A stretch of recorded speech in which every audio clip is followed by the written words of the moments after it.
Hey everybody, today we're going to talk about Arcane Aerialists. This is one of the 10 starter decks that you get after you complete the color challenge on Magic Arena. For those that are new to Arena, after you finish the tutorial, you get a color challenge, which is a set of games that you have to play with single color decks. After you complete that, you do get all 10 of these two-color decks that are made to play in their own format against each other. They're all balanced, and I would say really well balanced against each other. And so even though they are made up of standard legal cards, these decks are not strong enough to go to a regular standard environment. They are meant to be played against each other. There are upgrade paths for some of these decks to get into a more competitive standard deck, but right now we're going to talk about the decks as they are. Today's deck is going to be Arcane Aerialists. This is the deck focused on flying. It has a sub-theme of the angel type creatures, a sub-theme on life gain, and also a sub-theme on card draw. There's a lot to like about this deck, mostly because of its proactive game plan. You get to make the decisions on combat. You can attack when you need to attack, and you can hold back when you feel you need to. There are a lot of decks, specifically green-red, black-red, and white-red, that are fast, aggressive decks.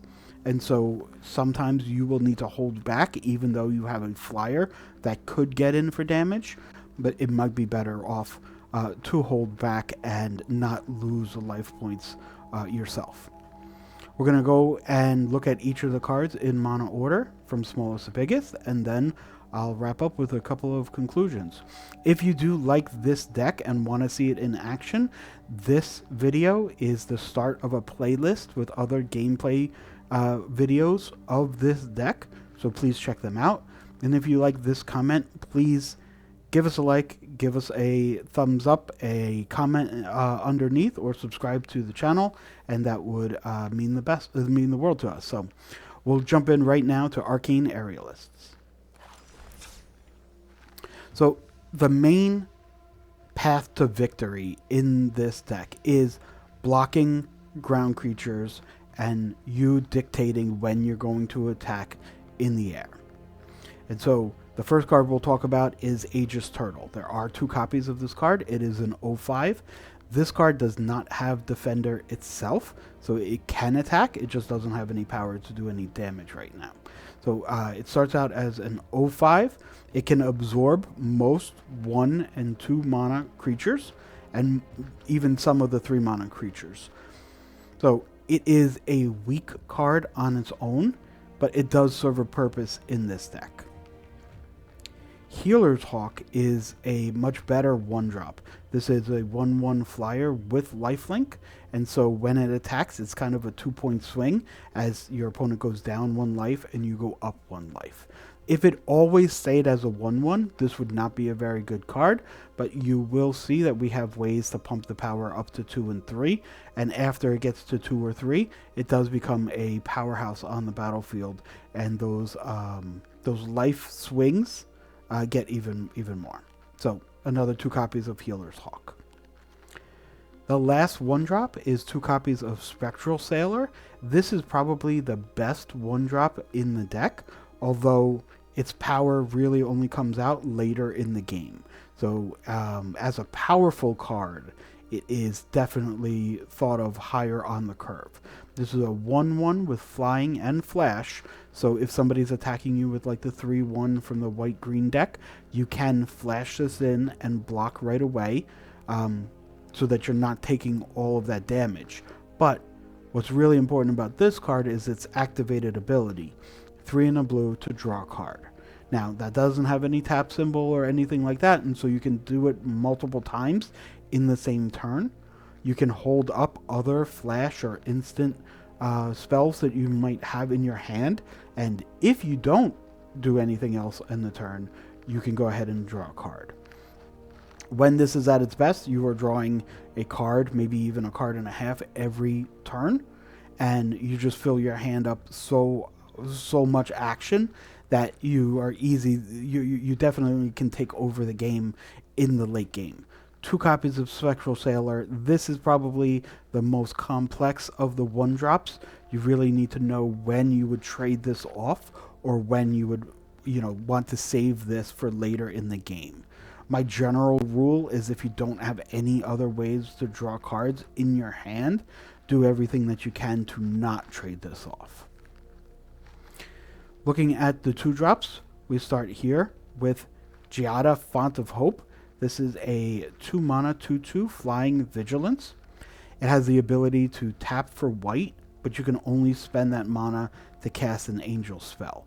You'll see, I'll mention how many cards are angel spells as we go through this. It is 12 creatures that are angels, and so it does have some ability, but you don't end up using that too often. It has another ability on it that says each other angel you control with an additional +1 enters with a +1 counter for each other angel you already control. So if you're bringing out your 3rd and your 4th angel, those angels are getting bigger. Problem is, it's not overly useful, because if you are having 3 and 4 angels on the battlefield, you are probably winning those games anyway. It's not for the lack of size on the angels that you are losing a game. It's usually that you're either getting run over early on in the early game, or there's something that you can't stop that a +1/+1 counter is not going to stop. Not an amazing card, but it is a nice 2-drop. Followed right next to it with another angel. This is Youthful Valkyrie. This is a 1/3 flyer. Whenever another angel you control enters, put a +1/+1 on this. So if you play a angel on turn 3, this becomes a 2/4 on turn 3, ready to attack. The last of the 2-drop creatures is Fogbank. This is an 0/2 with flying and defender. Prevent all combat damage that would be dealt to this creature. And so this creature can block all day and will not die to combat damage. Your opponent will have to use a spell or an ability to get rid of it, usually in the form of a removal spell. It is a roadblock that gets in the way that can, that can force your opponent to use a valuable removal spell on this creature, and so that they won't have that removal spell available for another creature much higher in the curve. Sorcery, 2 copies of Charter Course. This is 1 and a blue, draw 2 cards. Discard a card unless you attack this turn.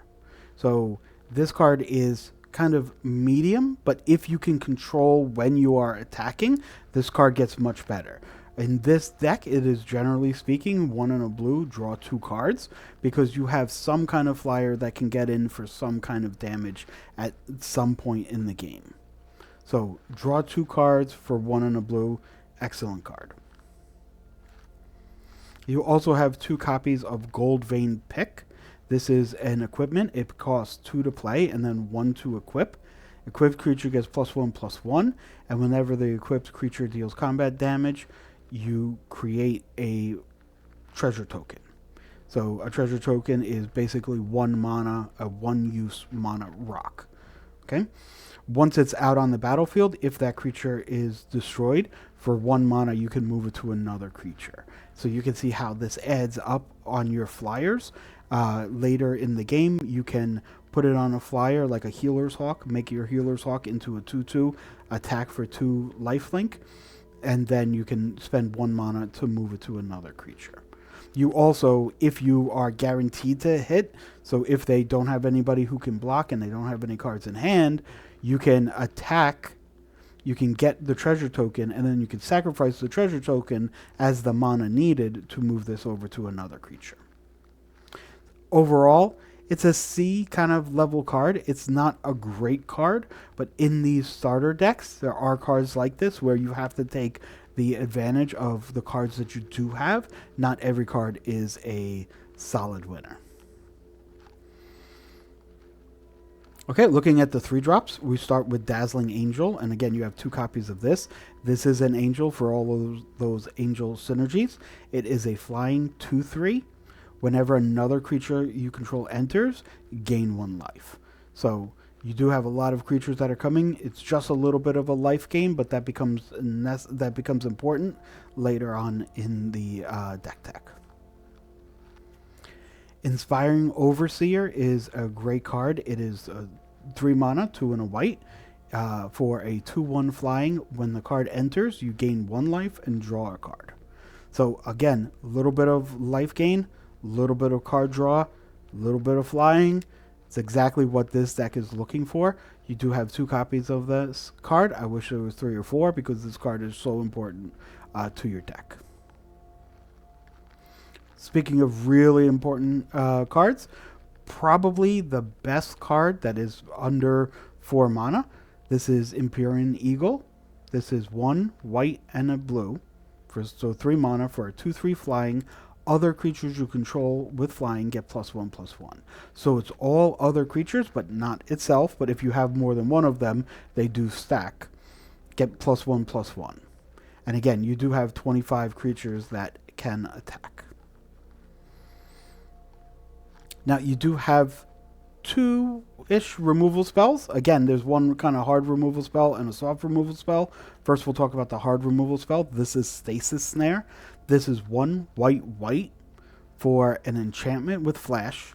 When it enters the battlefield, you exile a target creature until this enchantment leaves.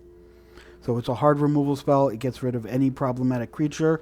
You only have 3 copies in the deck, and this is the only hard removal that you will have. So make sure you use it sparingly. You don't want to use this defensively against a creature that is only attacking you. You definitely want to use it against a creature who has an activated ability that you can't deal with, or a creature with reach. Some creature that just brings your whole game plan to a halt. This is not just take out their 2-drops so that you could get in for 2 or 3 points of damage. It's not that kind of removal spell. You definitely want to save this for the most important threats that they have. The second softer removal spell is Faebloom Trick. This is 2 and a blue. Create 2 1/1 fairy creature tokens with flying, and when you do, tap a target creature an opponent controls. This is instant speed, so you can tap it on the end of... you can tap it on your turn before you attack, or you can pass to them. You can tap down their creature for their attack step, and then they would also be tapped for your next turn. It makes 1/1 tokens. The 1/1 by itself, not super important, but with Empyrean Eagle, with Goldvein Pick, there are plenty of ways to pump those tokens up to 2/2 or 3/3 that start really making them significant on the battlefield. In the 4-drop spot, we have Vanguard Seraph. Now this is the payoff for that life gain theme that we had. This is a 4 mana 3/3 flying angel creature that whenever you gain life for the first time each turn, surveil 1. Surveil is look at the top card of your library. You can put it into your graveyard or leave it on the top of your library. So it is card selection. It's not card draw, but it does give you that little bit of dig when you really need to either get the land or you really want to get rid of the lands and have all action spells. This is your place to do that. This is a great card. It is a 3/3, but again, with Empyrean Eagle, with Goldvein Pick, there are ways to bring it up to 4/4 and higher to make it a little bit more of a significant body. But 3/3 on its own. This is High Fae Trickster. This is a 4-drop with flash and flying. It's a 4/2. Other spells you cast have flash. So all the spells that you would be able to cast, you can do at instant speed. It's a 4/2. It's great to hold up the 4 mana, let them do their attack, thinking that they've done the math correctly, and at the end of your opponent's turn, flash in the 4/2, and then redo the math yourself to see, is this something where I can attack with everybody? Now that I have an additional 4 power that your opponent was not expecting. When we go over to the 5 and the 6 drops of the deck, this is really the heart of the deck, really where it gets most of its power from. This card here, Cloud Blazer, is an amazing card. This is 5 mana, so 3 white and a blue, for a 2/2 flyer. When it enters the battlefield, you gain 2 life and draw 2 cards. So everything I said about life gain so far, that's all included. Everything about card draw and how important it is to kind of refill your hand if you have been trading off earlier in the game, looking for those more impactful, bigger costed spells. That's part of this card. It's also a 2/2 flyer, and if they have a large presence on the board, unless they have reach or flying themselves, this is a card that can still get in and still attack. It's an absolute great card in the deck, and it's just a lot of fun to play. Sarah Angel has been around since the beginning of Magic. This is 5 mana, 3 white, for a 4/4 creature angel with flying and vigilance. Vigilance means it doesn't tap when it attacks, so it's available to attack on your turn and then also block on your opponent's turn and then be able to attack on the next turn. It is a 4/4, so the body is usually big enough to be able to block something smaller on the ground. And it is just a amazing card in the deck. It leads to a lot of wins for your deck. Just being able to attack and defend on your terms, you dictating combat. It's a great card. The last of the 5 drops is Lyra Dawnbringer. This is another angel for 5 mana, 3 white, just like Sarah Angel. This is a 5/5 with flying, first strike, and lifelink. Other angels you control get +1/+1 and have lifelink. Again, there's 12 angels in the deck. Lyra pumps those creatures up. She also has first strike and lifelink, so you are gaining life before any damage your opponent would be going through. So if your opponent is swinging into you with everybody, that makes it an excellent blocker. You gain that life before they would deal damage to you. It is just an amazing card. It is a mythic rare. It should be a mythic rare. There is one of them in the deck. You're always happy to see it. It is a 3-drop. It is a 5-drop. So it's not happening, so late in the game that it's hard to anticipate the card coming. It's just a great card, and every time you get an opening hand and you see it in your opening hand, you smile a little bit. That being said, so you also smile when you see this next card. This is Curator of Destinies, one of the most fun cards in this deck. This is 4 blue for a 5/5 flying creature that can't be countered. It has a amazing ability that adds up to being card draw. When this creature enters, you look at the top 5 cards of your library and separate them into 2 piles. One is face up and one is face down. Your opponent gets to look at the face up pile and give you one of the piles to put into your hand, and the rest go into the graveyard. So in practice, what generally happens, and again, this card by itself could be a whole separate video. There are a lot of permutations on what could happen and how do you make the best piles. In general, for newer players, if you just look at the top 5 cards and take the 2 cards you want the most and put them face down, your opponent is going to have to make a choice on giving you 2 mystery cards or giving you 3 cards that they know and that are face up. So your opponent doesn't want to give you any number of cards, right? But they can see the 3 that they're going to give you, or they can take the chance on the 2 that are face down. If it's a card that you absolutely need, something like you absolutely need a removal spell and your opponent should know that, you may be able to do like a 4-1 split where you just put the 1 card face down and show your opponent the other 4 cards face up, and kind of dare your opponent to go ahead and give you the face down card. Otherwise, it's a 6 mana 5/5 flyer that draws you 4 cards. It's an amazing value, and it's a fun card to play with. Will you always make the right piles? Will you always go ahead and have the best decisions? There are no absolute best decisions here because you'll never know if it's a different configuration. Will your opponent have given you that pile? My best recommendation: take a land, take the best card, flip them over face down so your opponent can't see it. Let them see the 3 other cards. They're not going to want to give you 3 cards, but at the same time, they know that you probably are putting the best card face down, right? And so they're not going to want to give you those 2 cards either way.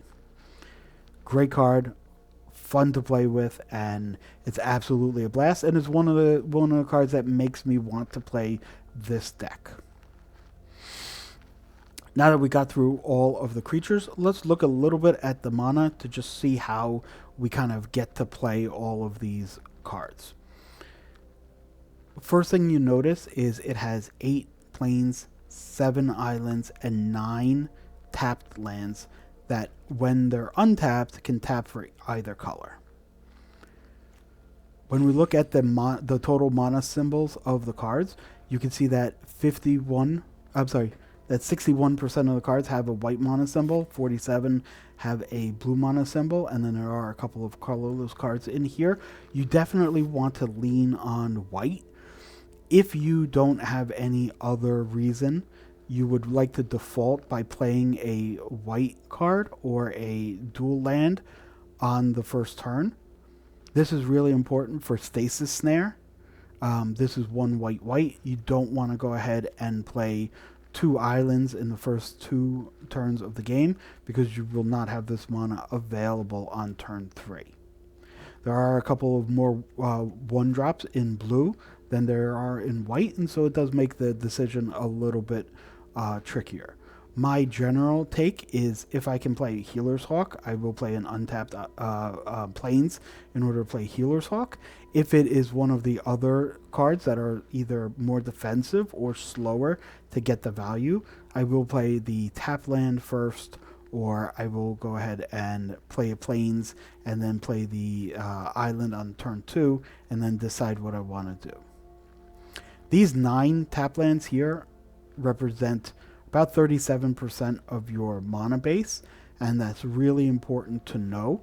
If you're sitting there at 4 lands and you have a Curator of Destinies in your hand, if you're thinking all I need to do is draw 2 more lands in a row and I can play it, please remember 40% of that time one of those lands will come in tapped, and so you may not be able to play it on time. When you have your opening hand, prioritize what you absolutely know you can play over what you might be able to draw and then play. I will just go over really quickly the difference in these tap lands. Guildgate is by far the worst. It comes in tapped. It has the subtype gate, but in this deck that does not matter at all. It's just a tap land. Tranquil Cove, on the other hand, is the same tap land, but it does gain you 1 life. Again, for the Vanguard Seraph play, where you can surveil after you have gained your life on your turn. That's something that is important. And you have 1 copy of Temple of Enlightenment, which comes in tapped. You don't gain a life, but you do scry 1. So you look at the top card and you can put it on the top or bottom of your library. I do recommend not playing Temple of Enlightenment on turn 1. Usually by the first turn of the game, you don't have enough information to know what it is you are looking for. If you're keeping a regular hand that is 3 lands and 4 action spells, if you really feel you need that 4th land, you can kind of dig for it a little bit, but usually you have to wait until later in the game to know what card you are looking for. Because otherwise what ends up happening is you play Temple of Enlightenment and you find like a Dazzling Angel on the top of your deck.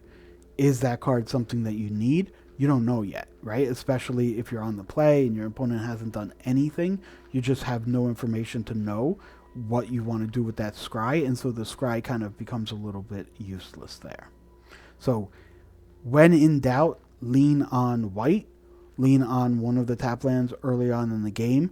Make sure that you have 3 mana on turn 3. to play something like Dazzling Angel, to play something like Inspiring Overseer, to draw an extra card and gain that life and start the flying attacking. Overall, I really like this deck. I think it's really great for beginners. The decisions are there and they are meaningful, but it's a lot easier to see them.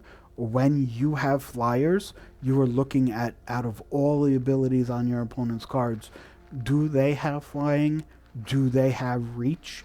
If not, your decisions on attacks become a lot easier. That doesn't mean that you'll always make the right decision. It doesn't mean that there's not nuance. But after playing this deck quite a bit, get a couple of flyers, get an Empyrean Eagle, something to buff them all up. If you don't, if you get it and then they kill it right away, well, you're already closer to the 4, 5, and 6 drops that come out and kind of take over the game. Really, the first early part of the game is not falling behind, not getting overrun. Then you stabilize in the mid part of the game, and then by the late game, you are having bigger flyers than they can handle. You are attacking through the air. You are drawing multiple cards off of Spectral Sailor, or something to that effect where you have the inevitability. That's all I want to talk about for this deck. Again, this is the start of a playlist with gameplay underneath, so if you want to go ahead and check those videos out, I would love you to. And give us a like if you like this kind of content, and I'll be happy to make more. I'll talk to you guys later. Bye.